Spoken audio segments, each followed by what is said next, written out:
हावड़ा नगर परिषद के चेयरमैन सुजय चक्रवर्ती की सोशल मीडिया में एक वीडियो जोरों से वायरल हो रही है, जिस पर विवाद भी छिड़ गई है। आप सबका स्वागत है न्यूज लाइन कोलकाता में। हावड़ा नगर परिषद के चेयरमैन सुजय चक्रवर्ती की सोशल मीडिया में एक पोस्ट जोरों से वायरल हो रही है, जिस पे विवाद भी छिड़ी हुई है। कल देर रात तक उन्होंने आर्जिकल मामले को लेकर विपक्ष के आंदोलन में व्यवहारिक रूप से हाथ थाम लिया। पोस्ट में उन्होंने कथित तौर पर दीदी की आलोचना करने के लिए सीपीएम और बीजेपी कार्यकर्ताओं को कठोर धमकी दी। सीपीएम की जिला सचिव दिलीप घोष ने कहा कि सुजय चक्रवर्ती की धमकी से कोई फायदा नहीं होगा। आर्जिकर मामले में पीड़ित की मौत पर तृणमूल कांग्रेस पर्दा डाल रही है। यह कभी संभव नहीं होगा। न्याय मिलने तक आंदोलन जारी रहेगी।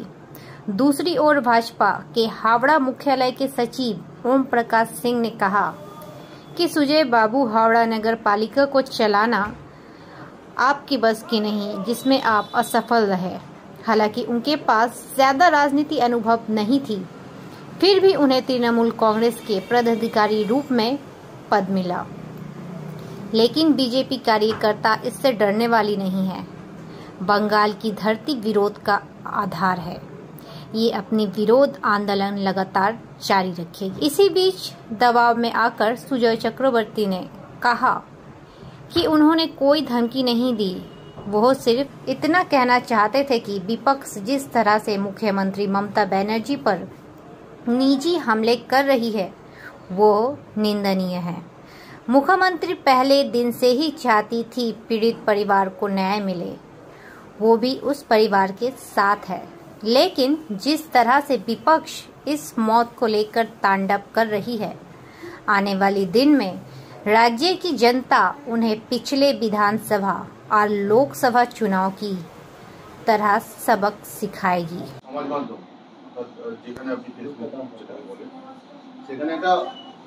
Warning for all comrades and bhaks, don't insult our Didi or else be ready to face the music of the people. এই যে বক্তব্য এটা আপনি দিয়েছেন, এটা একটা সতর্কীকরণ বার্তা দিয়েছেন, কি বোঝাতে চাইছেন? দেখুন, ওয়ার্নিং ফর অল আমি লিখিনি, আমি ওয়ার্নিং ব্র্যাকেটে দেখুন ফর কমরেডস অ্যান্ড ভক্স লিখেছেন। তো এটা আমি এখানে দেখুন একটা ঘটনা ঘটে গেছে পশ্চিমবঙ্গে, আমাদের আরজিকরে, যেটা নিয়ে আমরা সবাই আলোড়িত, ব্যথিত, প্রত্যেকের আমরা প্রত্যেকে এটার বিরুদ্ধে প্রতিবাদ জানিয়েছি, আজও প্রতিবাদ করছি। এবং আমাদের মাননীয় মুখ্যমন্ত্রী মমতা বন্দ্যোপাধ্যায় সর্বপ্রথম তিনি এটার বিরুদ্ধে তীব্র নিন্দা করেছেন। এবং শুধু নিন্দা নয়, তিনি বলেছেন অপরাধীদের ফাঁসি দিতে হবে এবং তিনি নিজে পথে নেমেছেন।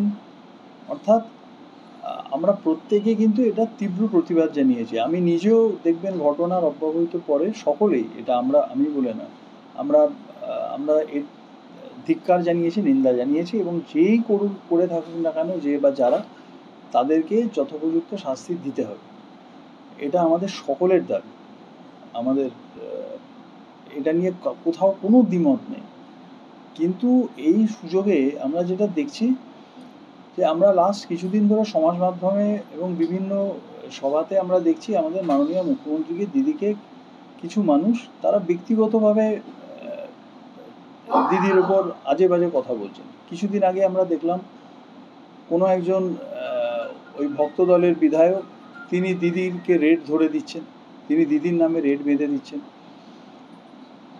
আমরা কিছুদিন আগে সমাজ মাধ্যমে দেখলাম কোনো একজন জনৈকা অভিনেত্রী, তিনি আমাদের দলের এক মাননীয় সাংসদের পোস্ট করে সেখানে দিদিকে নিয়ে অত্যন্ত কুরুচিকর মন্তব্য করলেন।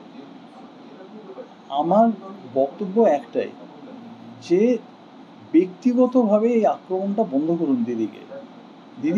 দিদি নিজে একজন মহিলা, দিদি আমাদের মাননীয় মুখ্যমন্ত্রী। দিদিকে আক্রমণ বা দিদিকে এই কুৎসিত ভাষায় আক্রমণ করা মানে আমরা কিন্তু আমাদের নিজেদের রাজ্যের অপমান করছি। এর বিচার হোক, যে দোষী সে সাজা পাক।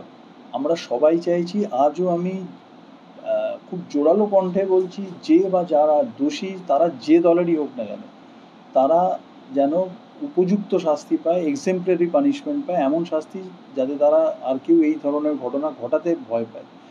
কিন্তু তার মানে এই নয় যে আমাদের যিনি রাজ্যের মুখ্যমন্ত্রী, যিনি আমাদের দলের মাননীয় নেত্রী, যিনি সর্বপ্রথম এর বিরুদ্ধে প্রতিবাদ জানালেন, রাস্তায় নেমে প্রতিবাদ করলেন, তাকে কেউ কোনো দলের বিধায়ক তারা রেড বেঁধে দেবে।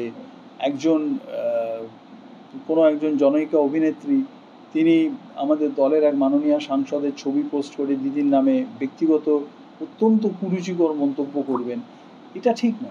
এটা এইভাবে হুমকি বিরোধীদের, এটা তো হুমকি না। তাহলে কি গান শোনাবার কথা বলছেন? না না না না না, আপনারা ভুল বুঝেছেন। এখানে দেখুন, আমরা শান্তিতে বিশ্বাস করি, শান্তির কথা বলি। দিদি প্রথম দিনেই বলে দিয়েছেন আমরা বদলা নয় বদল চাই। আমরা গান রবীন্দ্রসঙ্গীতই শুনি, আমরা রবীন্দ্রসঙ্গীতের গানই চালানো হয়। গান যেটা শুনিয়েছেন, আমি লিখেছি মানুষ গান শোনাবেন। 2011 সালে মানুষ সেই গান শুনিয়েছেন, 2016 সালে মানুষ বিধানসভায় সেই গান শুনিয়েছেন, 2021 সালে মানুষ সেই গান শুনিয়েছেন বিরোধীদের, এবং 2024 সালের গত লোকসভা নির্বাচনেও মানুষ সেই গান শুনিয়েছেন। এটা একদমই হুমকি নয়। আমি আবারও একদম ক্যাটেগরিক্যালি বলছি, এখানে হুমকি দেওয়ার রাজনীতিতে আমরা কেউ বিশ্বাস করি না। দিদি প্রথম দিন বলেছেন আমরা বদলা নয় বদল চাই। দিদি আমাদের গোটা পশ্চিমবঙ্গে আমরা রবীন্দ্রসঙ্গীত চালাই। আমি যেটা বলতে চাইছি খুব স্পষ্ট করে আপনাদেরকে বলে দিই, সেটা হলো 2011 সালে মানুষ ব্যালট বক্সে গান শুনিয়েছিল, 2016 সালে মানুষ ব্যালট বক্সে গিয়ে গান শুনিয়েছে, 2021-এ শুনিয়েছে, 2024 লোকসভা নির্বাচনেও মানুষ গিয়ে ব্যালট বক্সে সেই গানটা শুনিয়েছে বিরোধীদের, এবং 2026-এও আমার বিশ্বাস পশ্চিমবঙ্গের মানুষ আবার ওই বিদায়ী গান কিন্তু এই দুটো দলকে, যারা সম্পূর্ণভাবে রাজনৈতিকভাবে দেউলিয়া হয়ে গেছে, সেই দলকে কিন্তু শোনাবে। এখানে কোনো হুমকির কোনো কোয়েশ্চেন নেই। আমার ওয়ার্নিংটা একটাই, যে এই দল দুটো যদি নিজেরা আচরণে সংযত না হয়, তাহলে পশ্চিমবঙ্গের মানুষ যে গান 11, 16, 21, 24-এ শুনেছে, আবার সেই গান কিন্তু তারা 26-এও শুনবে। তাহলে এটা বলা যেতে পারে যে খেলা হবে স্লোগান যেটা ছিল সেটা এখন গান হবে বা গান শোনানো হবে, সেই স্লোগান হবে। গান তো আমাদের সবসময় হয়, আমাদের খেলা হবেটাই তো গান। খেলা হবে, গান তো আছে, গান তো হবে। আর আমরা দিদি এখানে আসার পরে ট্রাফিক ক্রসিংয়ে প্রত্যেক জায়গায় রবীন্দ্রসঙ্গীত বাজে, এই জিনিস পশ্চিমবঙ্গের আমরা আগে দেখিনি। তো আমরা দিদি প্রথম দিন থেকে বলেছেন যে বদলা নয় বদল চাই। অতএব এখানে কারোকে কোনো হুমকির প্রশ্ন নেই।